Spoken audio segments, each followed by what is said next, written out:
Gera naujiena Šreko gerbėjams, nes studija Universal pasidalino pirmuoju 5-ojo filmo teaseriu.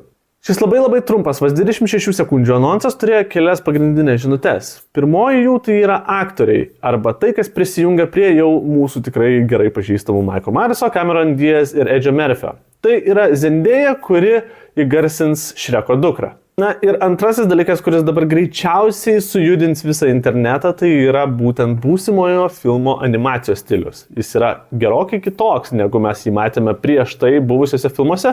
Sakyčiau, reiks tikrai priprast. Man pasirodė pradžioje keistai, labiau Disnėjaus stiliaus negu DreamWorksų, bet iš kitos pusės mes taip pat keistai žiūrėjome ir į Batuoto Katino Pūkio animaciją, kai pasirodė pirmasis jo anonsas. Ir galiausiai gavosi puikus ir tikrai fantastiškas filmas. Tai DreamWorksai tikrai žino, ką jie daro. Na ir aišku, filmas pasakos istoriją po 13-14 metų nuo praėjusių įvykių. Todėl ir patys personažai atrodo šiek tiek senesni, ypatingai tai matosi ant asiliuko, kuris net yra ir kažkiek padžiūvęs. Ir aišku, tam tikri juokeliai irgi yra parodomi, tie juokeliai yra daugiau interneto memai. Ir čia jau kaip ir pasakoma, kad juos kūrė Pinokis.